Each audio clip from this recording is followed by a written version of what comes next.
Hi everyone, welcome back to another class. कैसे हैं आप सब? होपफुली आप अच्छे हैं, बढ़िया हैं, मस्त हैं, स्वस्थ हैं, एकदम मस्त दुरुस्त रहिए, अच्छे से रहिए, पढ़ाई अच्छे से करिए, टाइम टू टाइम चीज़ों से अपडेट रहिए। प्रॉब्लम कोई होगी तो जितना होगा उतनी हेल्प लो, हम आपकी हमेशा से ही करते हैं, करते आएंगे। चलिए शुरुआत करते हैं आज की इस क्लास की, जहाँ पर हम पढ़ेंगे राष्ट्रीय शिक्षा नीति। ये टॉपिक आपके पेपर 2 में आएगा। पेपर 1 में भी थोड़े बड़े कभी कभी पूछे जाते हैं, नहीं तो मोस्टली ये पेपर 2 का ही टॉपिक है। और पेपर 2 में इन सब चीज़ों से आपसे काफ़ी सारे क्वेश्चंस बनते हैं और आपको लिखना होगा। जो टॉपिक है वो है राष्ट्रीय शिक्षा नीति। एक पॉलिसी है, उस पॉलिसी के बारे में हमें पढ़ना है। तो पॉलिसी आप जानते हैं कि होती क्या है, बस ये ध्यान रखना है कि ये शिक्षा की पॉलिसी है और शिक्षा की पॉलिसी के बारे में हमें जानना है। ठीक है, तो चलिए फिर देखते हैं आज की इस क्लास में। आप जुड़े शानी क्लास साथ, मैं हूँ शानी। प्लीज़ चैनल को सब्सक्राइब करिए, नहीं किया है दोस्तों में शेयर करिए, टाइम टू टाइम आइए, पढ़िए, देखिए। प्रॉब्लम है तो पूछ सकते हैं।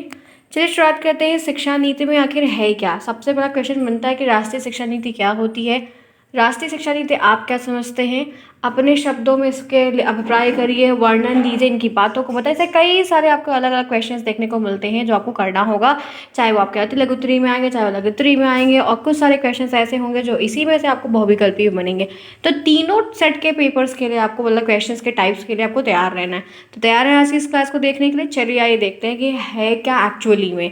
तो पहली बात यहाँ पर कहते हैं कि भारतीय शिक्षा के विकास की यात्रा यहीं शुरू होती है। अगर कहो कि इंडिया के पढ़ाई लिखाई का जो सिस्टम है, चीज़ें हैं, इतनी सारी बातें हैं इनमें, तो इनकी जो पहली यात्रा कहीं ना कहीं तो स्टार्ट होती ही है, तो वो यहीं से स्टार्ट होती है। तो इनकी पहली यात्रा की शुरुआत यहीं से होती है। तो वो जो शुरुआत है उसका पहला पॉइंट है राष्ट्रीय शिक्षा नीति 1968। जब सबसे पहले कोठारी आयोग था 64 में, उसके बाद जब वो आया, मैनिफेस्टो लाया, चीज़ें बताया, ऐसा ऐसा चाहिए, ऐसा होना चाहिए, ये चीज़ें कमी है, वो चीज़ें कमी है। तो जब किसी ने ये बात जाहिर की कि सर ये प्रॉब्लम है, इसका सलूशन कर दो, तो इसके सर ने कहा कि ये बताओ कि सलूशन होगा कैसे। तो बच्चे ने बोला या टीचर ने बोला कि मुझे ये चीज़ें चाहिए जो मैं लागू करके इस क्लास को पढ़ा देता हूँ, या चीज़ें ऐसी कर देता हूँ, अच्छी हो जाएंगी। तो एक टीचर ने एक प्रिंसिपल को एक आइडिया दिया, तो प्रिंसिपल ने क्या किया, एक नियम को लाया। उस नियम का नाम है राष्ट्रीय शिक्षा नीति 1968। ये सबसे पहले ये आया था, बट ये कारगर साबित नहीं हुआ था। तो इनके बारे में इसलिए बहुत डिटेल क्वेश्चन हमसे नहीं पूछा जाता है। तो इनके बारे में पहला क्वेश्चन ये है कि स्वतंत्र भारत, एक आज़ाद पंछी वाला भारत इंडिया, शिक्षा में पहली नीति कोठारी आयोग 1964 की सिफारिश पर आधारित थी। ठीक है, सबसे पहले जो एक अच्छा आयोग जो पोस्ट इंडिपेंडेंस हुआ वो ये कोठारी आयोग था, जो कि दौलत सिंह कोठारी ने बहुत मेहनत से बनाया, बहुत कुछ किया और काफ़ी योगदान भी अपना दिया था। शिक्षा को राष्ट्रीय महत्व का विषय विषय घोषित किया गया था इन्हीं के द्वारा, कि एक राष्ट्र का काफ़ी अच्छा मुद्दा है ये, जिस पे काम कर सकती है भारत सरकार। साथ ही साथ 14 वर्ष तक की आयु के सभी बच्चों के लिए अनिवार्य जो फ्री कंपलसरी एजुकेशन सिस्टम था वो पूरा, और शिक्षकों का बेहतर परीक्षण योग्यता पर फोकस ये भी था। क्योंकि क्या था कि गवर्नमेंट 6 से 14 वर्ष के बच्चों को फ्री तो दे रही थी। अरे डियर, अगर 6 से 14 बच्चों को दे रही हो तो जो टीचर्स ले आ रहे हो वो भी तो एजुकेटेड होने चाहिए। जब आप ये चीज़ अभी अमल कर रहे हो या इस चीज़ की बातें अभी कर रहे हो, तो टीचर तो तुम्हारे पुराने वाले हैं ना, तो वो कैसे पढ़े लिखे होंगे? आपको ये कैसे पता हो सकता है कि उनको इतनी नॉलेज होगी, जब चीज़ें तो आज ही नहीं, हम उसको खुद आज लागू कर रहे हैं। तो जिनके द्वारा हम पढ़ रहे हैं उनको नॉलेज है या नहीं, इसकी भी जाँच करना। तो इन्होंने बोला कि इतनी सारी पॉलिसीज़ लानी है, चेंजेस करने हैं, पहले तो बच्चों को पढ़ाई की तरफ मोड़ना है, उनका मुख मोड़ना, उनको पढ़ाना है, तो टीचर्स भी ट्रेंड होने चाहिए। तो टीचर्स ट्रेंड नहीं तो क्या कर सकते हैं, हम उनको ट्रेंड कर सकते हैं। जो प्रशिक्षित लोग हैं कहाँ से आएंगे? अदर कंट्री से आएंगे। तो ये सारी प्लानिंग चल रही थी कि हम लोग क्या क्या करना है। फिर उसके बाद क्या हुआ कि नीति ने प्राचीन संस्कृत भाषा के शिक्षण को प्रोत्साहित किया। इन्होंने कहा कि जो संस्कृत भाषा है, जो मूल भाषा है, उसको भी आगे बढ़ाया जाएगा, जिसे भारत की संस्कृति और विरासत जो है वो मानी जाती है, और वो अनिवार्यता के रूप में एक हिस्सा के तौर पर रहेगी और सभी उसको फॉलो करेंगे। नेक्स्ट पॉइंट बोली गई कि शिक्षा पर केंद्रीय बजट 6% व्यय करने का लक्ष्य रखा जाएगा केंद्र का। तो मतलब जैसे एक बजट होता है कि 10 में से 6 वो खर्च करेंगे तो 40 हम खर्च करेंगे, कुछ इस तरीके से। ठीक है, 10 में से 6 वो खर्च करेंगे तो 4 हम खर्च करेंगे। माध्यमिक स्तर पर त्रिभाषा सूत्र को लागू करने के लिए बोला गया। ठीक है। त्रिभाषा सूत्र को लागू करने के लिए बोला गया कि आप त्रिभाषा सूत्र को माध्यमिक स्तर से लागू करिए, बच्चों को बताइए इसके बारे में। नेक्स्ट, इसमें इतनी बातें आपके इस मैनिफेस्टो में थी जो आपको यहाँ पर ध्यान रखनी है। राष्ट्रीय शिक्षा नीति 1968 में ये बातें एक मेन हेडिंग के तौर पर थी, लेकिन बहुत सारी चीज़ें उस समय ऐसी हो गई थी तो ये लागू ही नहीं हुई। देखो, मतलब जाके संसद में पारित कर दो और वो अमल हो जाए तो वो चीज़ें फ़र्क होता है, बहुत सारी चीज़ें होती हैं, ठीक है, ध्यान रखिएगा। अब इतनी ही बातें इसमें है, इतना ही जानना है, ज़्यादा आपको उलझना नहीं, क्योंकि टॉपिक है बहुत बड़ा, फंस जाएंगे। हमें जो पूछा जाएगा उसका सिंपल सा आंसर करना और पूरा अपना को मतलब जितना, जैसे जिसका फेमस ज़्यादा पूछा जा रहा है, ज़्यादा क्वेश्चन कई सालों में आ रहा है, उनका हम करवा के आपको बता देंगे, ठीक है। बात करते हैं अब वो नीति की जो हमें ज़्यादा पढ़नी है। राष्ट्रीय शिक्षा नीति 1986, 68 और 86 डिजिट जो है लास्ट वाली वो पलट गई है, सिर्फ इतना सा फर्क है। तो पहला पॉइंट ये है कि इस नीति का उद्देश्य, कितनी भी पॉलिसी क्यों ना आ जाए, हर पॉलिसी का एक ऑब्जेक्टिव होता है, ठीक है, सिंपल सी बात है, बहुत क्लियर कट में। हर नीति का उद्देश्य और असमानताओं को दूर करने के विशेष रूप से भारतीय महिलाओं, अनुसूचित जनजाति, अनुसूचित जाति समुदाय के लिए शैक्षिक अवसर की बराबरी करने पर विशोर है। जितनी भी पॉलिसी आती है, जितना भी मुद्दा, जितने भी एजेंडे, जो कुछ भी होता है, एनीथिंग व्हाटएवर, उन सब में एक गोल बहुत ही सर्टेन होता है सबका, कि जो अनुसूचित जनजाति है, जो जातियां हैं, जो महिलाएं हैं, वो ग्रोथ नहीं कर रही हैं, उनका डेवलपमेंट नहीं हो रहा है। तो हमको उनको साथ में लेकर डेवलपमेंट करने के लिए सबसे एक अहम पहलू है, जिसको हर इस बात में कहा जाता है, और काफ़ी सारे जो आयोग बने हैं, प्री इंडिपेंडेंस, पोस्ट इंडिपेंडेंस, उनमें भी यह बातें कही गई हैं। तो इस पर विशेष जोर देना था पहला पॉइंट, कि इसमें आपको सुधार करना है। जोर देने का मतलब क्या है कि ये चीज़ें हैं, हम आपको बता रहे हैं ऐसी ऐसी प्रॉब्लम है, अब आप मुझे सोल्यूशन दो, क्योंकि आपकी पावर में, आपके हाथ में पावर है, आपके हाथों में, पांचों उंगलियों में पावर बसी हुई है, तो उसका काम आप ही कर सकते हो। गाइडेंस सिर्फ हम आपको बता सकते हैं कि फला चीज़ जगह पर दिक्कत है, सिंपल सी बात है।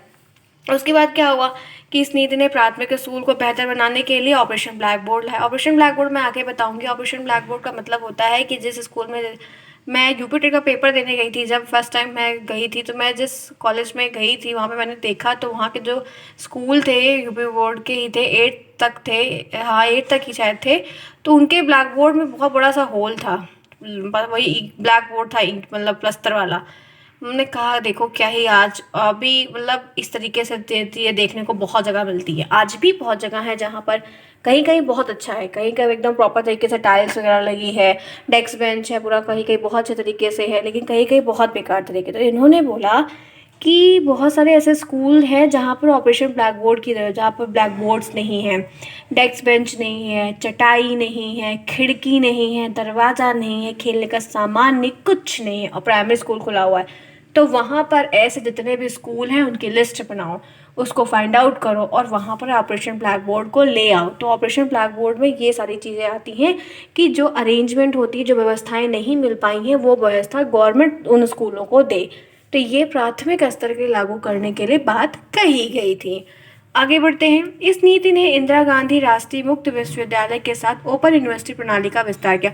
ये इंदिरा गांधी के 1968 वाली इंदिरा गांधी के टाइम मिशन की चल रही थी, उसके बाद से ये आगे बढ़ती गई। तो बहुत सारी चीज़ें इन्होंने फिर बहुत सारे विश्वविद्यालय में बहुत कुछ फ्री करने का किया, ओपन यूनिवर्सिटी को खोलने का किया, फिर बहुत सारा विस्तार करने का भी किया, अलग अलग चीज़ें देखने को मिल रही थी। आगे बढ़िए।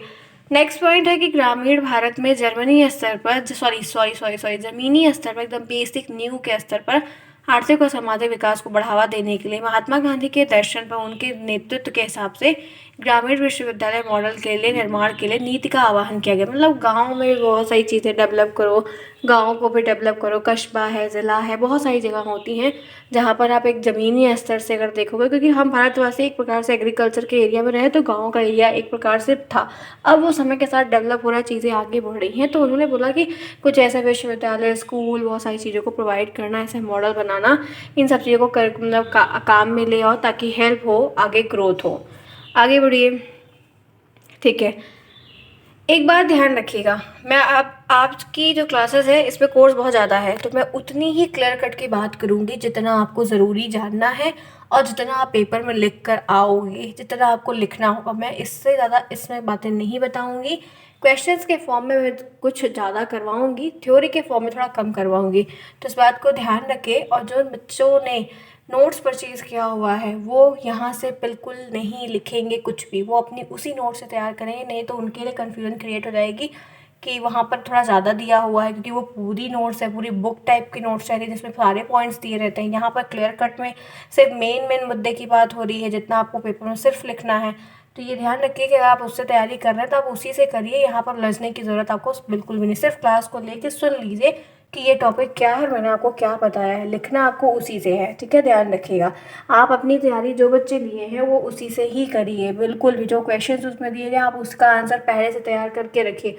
नोट्स जिसने ली है ध्यान रखिए आपका कोर्स मेरे से पहले ख़त्म होना चाहिए। मैं यहाँ पर एक्सप्लेन बाद में करूँगी, आपका दोबारा रिवीजन हो जाएगा, एक बार मैं और रिवीजन करवाऊँगी, दोबारा हो जाएगा। इस तरीके से 3 टाइम आपके रिवीजन होंगे। ध्यान रखिएगा, छोटी सी लापरवाही आपके लिए काफ़ी गलत हो सकती है, तो ऐसा मत करिएगा बिल्कुल भी। एकदम अपडेट में सारी बातें आपको क्लियर करने बता रही हूँ। चले आगे, तो दोनों पॉलिसी के बारे में बता दिया, इतना जानना इनफ है। तो अब हम बढ़ते हैं, इनकी एक संशोधन पॉलिसी भी थी जो इनमें कमियां थी, बहुत सारी चीज़ें हैं जो मैं आपको क्वेश्चंस के फॉर्म में करवाऊंगी आगे चल के, ताकि आप उसको रिलेट कर पाओगे ज़्यादा। तो ये ध्यान रखिएगा कि इनकी एक संशोधन भी पॉलिसी आई थी, वो जानेंगे। उस पॉलिसी का नाम है राष्ट्रीय शिक्षा नीति संशोधन 1992। ये बताने से पहले फटाफट क्लास को लाइक करिए, जिन्होंने क्लास को अभी तक नहीं लाइक है, quick each and everyone, like तो बनता है। चलिए चलिए जल्दी से करिए, मंदिर में आना है तो घंटी तो ज़रूर बजानी है, चाहे कुछ भी हो जाए। वैसे कोर्स ईजी है, पेपर तो जल्दी रफ्तार में हम पकड़ेंगे अपनी ट्रेन को और काफ़ी कुछ ख़त्म कर लेंगे। दिवाली के पहले आपका पता है बहुत कुछ मैं अपडेट करवा दूंगी, पेपर 1 पेपर 2 में काफ़ी कुछ करवा दूंगी। अब पेपर 2 में भी ज़्यादा नहीं बचेगा, पेपर 1 में भी नहीं, और एसएसटी में भी आपका मैं ज्योग्राफी स्टार्ट करूँगी, बहुत जल्दी ख़त्म हो जाएगा, लेकिन आपकी पंचुअलिटी रहेगी तो, अदरवाइज मैं फिर स्विच करके क्वेश्चन करवाऊँगी, ठीक है, ध्यान रखो। चलो बात करते हैं राष्ट्रीय शिक्षा नीति के संशोधन की 1992। पहला पॉइंट है कि राष्ट्रीय शिक्षा नीति 1986 में संशोधन का उद्देश्य देश में व्यावसायिक तकनीकी कार्यक्रमों में प्रवेश के लिए अखिल भारतीय आधार पर एक आम प्रवेश परीक्षा आयोजित करना। मतलब ये लोग सिर्फ पढ़ाने पे फोकस करने लगे, इनमें कुछ ऐसा नहीं था जो कुछ व्यावसायिक होता, कुछ ऐसा नहीं था कि जो तकनीकी के कार्य से होता और ज़्यादा लोगों की इन्वॉल्वमेंट होती, तो ऐसा कुछ नहीं था। मतलब सिर्फ पढ़ने को ही थे, व्यवसाय पे उतना फोकस नहीं किए, सिर्फ कहे लेकिन किए नहीं।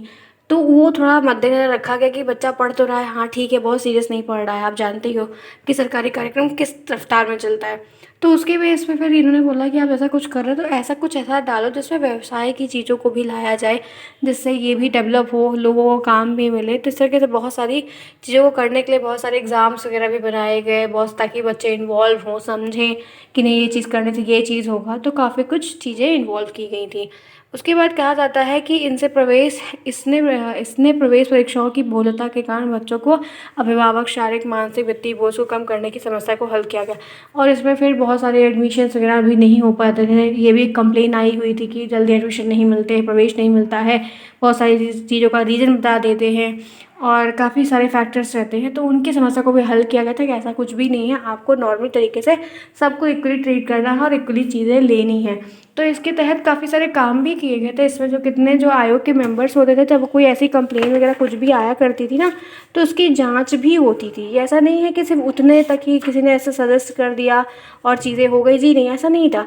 उनमें चेंजेस लाने के पहले बहुत सारी चीज़ों को देखा जा रहा था। विकलांगों के लिए शिक्षा नहीं थी, राष्ट्रीय शिक्षा नीति में थोड़ा विकलांग के लिए नहीं कहा गया था, तो उनको लिया। नारी को मतलब बोल तो दिए कि हाँ पढ़ा दो, लेकिन इक्वलिटी नहीं थी, तो वो थोड़ा ध्यान में रखे।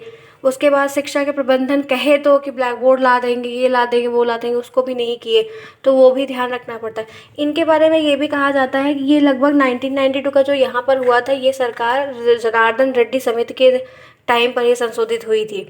तो इसको कई सेक्टर में बाँट दिए थे। नवोदय विद्यालय भी इसी में करने का प्रयास किया। नवोदय विद्यालय के बारे में आप जानते होंगे, सीबीएसई बोर्ड का स्कूल रहता है। अल्पसंख्यक शिक्षा को भी ध्यान से करना, पिछड़े वर्ग की शिक्षा को लेके आना, उन्मुक्त शिक्षा भी पूरी अच्छी तरीके से करना, जो गाँव में विद्यालय या संस्थान वगैरह नहीं है वो सब भी खोलना, भाषाओं का विकास करने के लिए काफ़ी कुछ बोलना, अनुसंधान का विकास करना, ऐसी कई सारी चीज़ें, छोटे छोटे उद्देश्य, वर्क प्लान, कार्य योजना थी जो 1992 में करने को बोली गई थी कि हाँ ये चीज़ें होनी चाहिए, जो कि बहुत ज़रूरी है, इससे विकास होगा।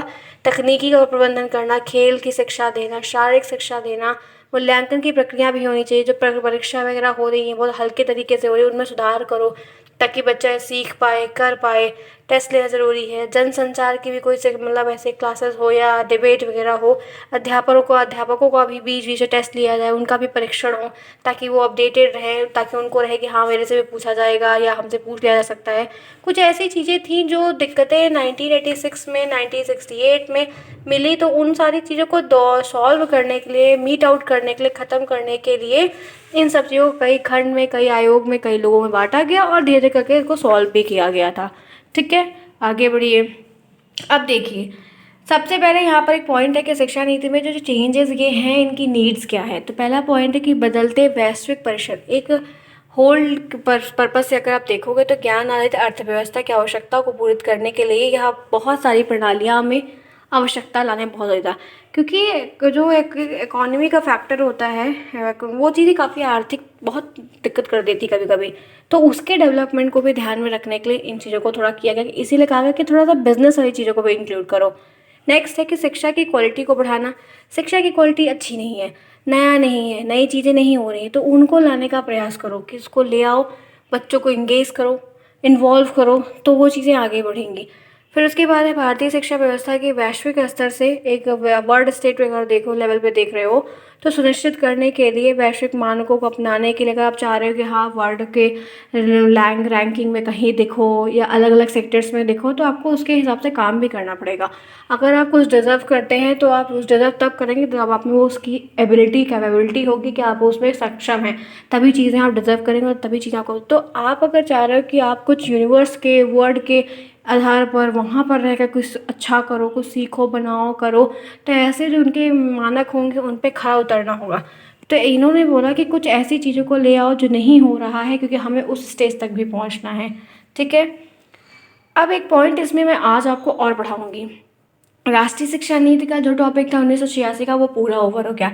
एक पॉइंट इसमें है लॉर्ड कर्जन की शिक्षा नीति। ये भी कभी कभी आता है क्वेश्चन कि लॉर्ड कर्जन की शिक्षा नीति क्या है, आप इससे क्या समझते हैं। 1899 में लॉर्ड कर्जन भारत का गवर्नर जनरल नियुक्त हुआ था, लेकिन इसके पूर्व भी वह भारत का भ्रमण तो कर ही चुका था। यहाँ पर खुला दरबार था, सब आते थे और चले जाया करते थे। ठीक है, तो यहाँ की राजनीति और भौगोलिक जो जोग्राफिकल कंडीशन थी, सिचुएशन थी, उसको भली बात सब जान चुके थे। आप अपने घर का दरवाज़ा खोलोगे तो सब लोग आएंगे, अरे डबल देख के आते हैं दरवाज़ा क्यों खुला है, बिना मतलब का आएंगे, बिल्कुल आएंगे, खोल के देख लो एक दिन। उसी तरीके से ये एकदम खुला दरबार था, जिसका मन आया देखा, अंदर तक घुस के देखा और चला गया। इसीलिए अपने 7 वर्षों ने शासन किया, अनेक उल्लेखनीय कार्य किए, और कदाचित ही कोई ऐसा दिन होगा जब कोई कमीशन ना बैठता हो शासन सुधार के, जिससे कोई नया कार्य ना। तो जब ये इंडिया में आया, पावर में आया, बहुत सारी चीज़ें थी, तो ये सब कुछ जानता था। उसके बेस पे ये अपने तरीके से कैसे गवर्न करना उसको नॉलेज थी, तो उस तरीके से मीटिंग कमेटी वगैरह वगैरह करता था। इस प्रकार से भारतीय शिक्षा की दिशा में सुधार की और उसका ध्यान गया। ठीक है, इंडिया के जो सिस्टम थे उनमें चेंजेस करना, पढ़ाई के सिस्टम में। तत्कालीन भारतीय शिक्षा सुधार की आवश्यकता का अनुभव उसने किया, क्योंकि देश में राष्ट्रीयता की तीव्र लहर तो बहुत प्रभावित होने से कुछ एक अच्छा काम हो सकता था, तो इन्होंने शिक्षा की मांग कर रहे थे। उनका मत था कि केवल शिक्षा ही भारतीय संस्कृति, सभ्यता, संस्कृति का, भाषा का संरक्षण कर सकती है। मतलब अगर इंडिया का जो पूरा एक वजूद है वो अगर कायम रह सकता है, चीज़ें बन सकती हैं, तो सोच भी अच्छी थी, खराब नहीं थी, कहीं कहीं पॉजिटिव वे में भी थी। तो उनकी जो संस्कृति है, सभ्यता है, जो भी चीज़ें हैं उनको खरा उतरना या बनाना। तो मतलब इस तरीके से एक जैसे कोई बंदा है हमारे यहाँ आया, देख के गया, सारी चीज़ों को आकलन किया, तो उसे पता है कि प्रॉब्लम कहाँ है, क्या मैं इसमें सही कर सकता हूँ, क्या मैं इनका बिगाड़ सकता हूँ, कैसे चेंजेस ला सकता हूँ, तो ये चीज़ें इसको पता थी। तो इसी के बेस पे कमेटी बनाया, गठन किया, बहुत सारी चीज़ों को इन्वॉल्व किया, बहुत सारी चीज़ें अच्छी की हैं, बहुत सारी चीज़ें नहीं भी की हैं, ऐसा भी देखने को मिला हुआ है। तो इनके बारे में कुछ कुछ चीज़ें आपको देखने को मिलती हैं छोटी छोटी। ठीक है, इनका एक बहुत फेमस है शिमला शिक्षा का सम्मेलन, जो 1901 में हुआ था। इसकी तारीख मत भूलिएगा, अगर आप तारीख भूलेंगे तो काफ़ी कुछ मिस करेंगे, क्योंकि इसका आपको मल्टीपल चॉइस क्वेश्चन आता है। तो शिमला शिक्षा सम्मेलन हुआ, फिर उसमें बहुत सारी बातें हुई थी जिसके बारे में मुझे आपको बताना था, कि ताकि आप क्लियर कट में हर चीज़ को जानते रहें। ठीक है, उसके बाद ये यशपाल समिति है। यशपाल समिति काफ़ी बड़ी भी है। ऐसा करते हैं फ्रेंड्स, आपको शिमला शिक्षा सम्मेलन के बारे में और यशपाल समिति के बारे में मैं आपको बताऊंगी नेक्स्ट क्लास में, क्योंकि मैंने एक ही पीडीएफ में सारी चीज़ों को लिया हुआ है। तो ये आपका यहाँ पर 20 मिनट की क्लास हो गई, 2 टॉपिक आपके कवर हो गए, राष्ट्रीय शिक्षा नीति लॉर्ड कर्जन की। कल आपको मैं इसके ऊपर वो दोनों जो छोटे वाले हैं वो बता दूंगी। तो यशपाल समिति का आपका पूरा क्लियर हो जाएगा। इसके बाद आगे की जो चीज़ें हैं, आपका वो एनसीएफ वाला है 2005 वाला, वो बता दूंगी। तो काफ़ी आपका चैप्टर्स जो है, काफ़ी सिलेबस कवर हो जाएगा। उम्मीद है रफ्तार बढ़ेगी, चीज़ों को आप सीखेंगे, समझेंगे, जानेंगे, क्वेश्चन के फॉर्म में ज़्यादा करेंगे। क्लास पसंद आई लाइक करना बिल्कुल नहीं भूलेगा। मिलते हैं नेक्स्ट में, बाय बाय, टेक केयर।